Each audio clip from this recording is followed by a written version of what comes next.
안녕하세요. 법률사무소 정금 대표변호사 박순배 변호사입니다.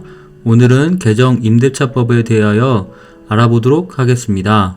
최근에 제가 어떤 분으로부터 상담을 받게 되었는데요. 개정 임대차법에 대해서 잘 모르고 계셔서 손해를 볼 것 같더라고요. 그래서 제가 이번에 쟁점을 중심으로 해서 이것은 꼭 알아야 한다는 것을 각인시키기 위해서 여러분께 임대차법 중에서 많이 착오하시고 실수할 만한 것들에 대해서 정확하게 말씀드리도록 하겠습니다. 끝까지 안 보시면 후회하실 내용이니까요. 꼭 시청해 주시기 바라겠습니다. 임대인이 임차인에게 갱신 거절 통지를 하지 않았을 경우 임대차 계약의 효력에 대하여 살펴보도록 하겠습니다. 만약에 갱신 거절 통지를 하지 아니하면요, 묵시적 갱신이 일어납니다. 묵시적 갱신이 일어나면 전 임대차와 동일한 조건으로 다시 임대한 것으로 보고, 이때 임대차의 존속 기간은 2년이 됩니다. 자, 그러면 기존 2년에서 묵시적 갱신으로 해서 2년이 되기 때문에 총 4년을 살 수 있는 것이 되겠죠. 그런데 여기서 더 나아가서 최근에 개정 임대차법에서 계약 갱신 요구권을 행사할 수 있게 되었거든요. 임차인은 그렇다면 계약 갱신 요구권을 행사할 것이고요. 그러면 총 2년이 더 연장 가능하다는 것입니다.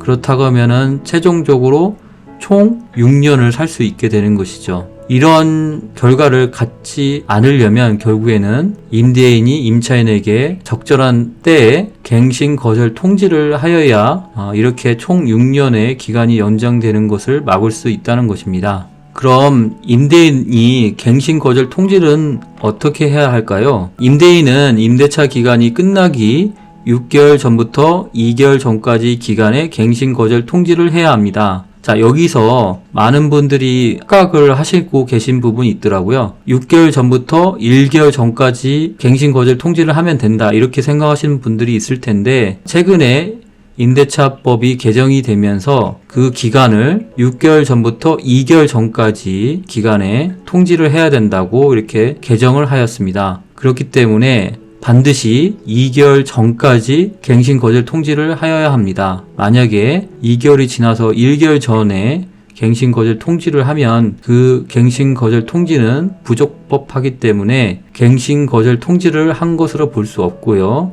그렇다고 하면 묵시적 갱신으로 인정될 수 있을 것입니다. 자, 그러면 구체적으로 어떤 방법에 의해서 해야 하냐면요, 임대인은 갱신 거절 통지를 하였다는 것을 증거로 남겨야 합니다. 즉, 내용 증명, 문자 메시지, 카카오톡 메시지, 통화 녹음을 통해서 반드시 증거로 남기셔서 갱신 거절 통지를 하였음을 입증할 수 있는 증거를 남기셔야 합니다. 만약에 법원에서 이 부분과 관련해서 갱신 거절 통지를 하였는가와 관련해서 상대방, 즉 임차인이 다투게 된다면 증거가 없기 때문에 갱신 거절 통지를 하였다는 부분을 입증할 수 없고 결국에는 묵시적 갱신이 되어서 2년이 더 연장되는 어려움을 겪으실 수가 있으므로 꼭 유념하시기 바라겠습니다. 한편 임차인이 총 6년간 계약을 연장하려면 앞서 본 바와 같이 계약갱신 요구권을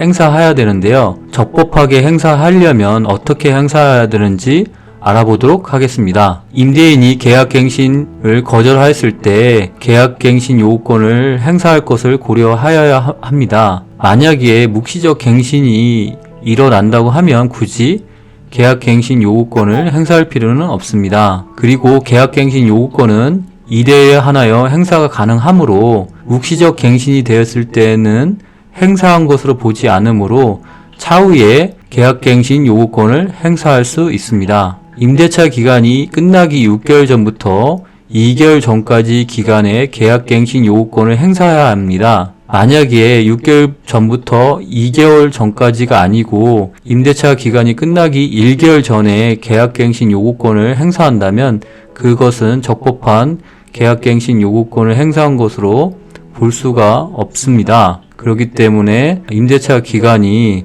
종료가 될 수 있으므로 이 부분은 특별히 주의하여야 할 것입니다. 임차인은 임대인에게 계약갱신 요구권을 행사했다는 것을 증거로 남겨야 합니다.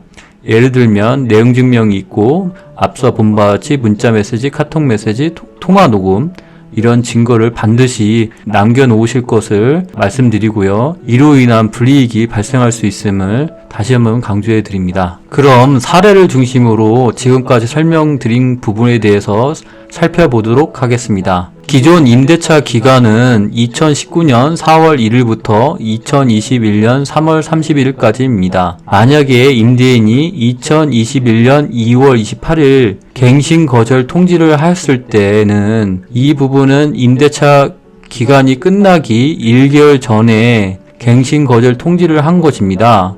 그렇기 때문에 그 갱신 거절 통지는 부적법한 것이죠. 그 이유는 앞서 말씀드린 대로 갱신 거절 통지를 할 때 임대차 기간이 끝나기 2개월 전까지 통지를 하여야 된다고 말씀드린 바와 같습니다. 그러면 임차인은 총 몇 년까지 연장이 가능할까요? 2021년 1월 30일까지 갱신 거절 통지를 하지 않았으므로 묵시적 갱신이 이루어져 임대차 기간은 2021년 4월 1일부터 2023년 3월 30일까지 연장된 상태이고요. 임차인은 2022년 10월 1일부터 2023년 1월 31일 사이에, 즉 임대차 기간이 끝나기 6개월에서 2개월 전 사이에 계약 갱신 요구권을 행사하면 2023년 4월 1일부터 2025년 3월 30일까지로 임대차 기간이 연장된다고 보시면 됩니다. 지금까지 임대차법에 대하여 살펴보았는데요. 이 점을 반드시 유념하시고 궁금하신 부분이라든가 만약에 이 부분과 관련해서 헷갈리신다. 그렇다고 하면 저희 정금사무소로 연락 주시면 이 부분과 관련해서 친절하게 상담드리고 갱신 거절 통지라든가 계약 갱신 요구권을 어떻게 행사하셔야 하는지 명확한 솔루션을 제공해 드리도록 하겠습니다. 감사합니다.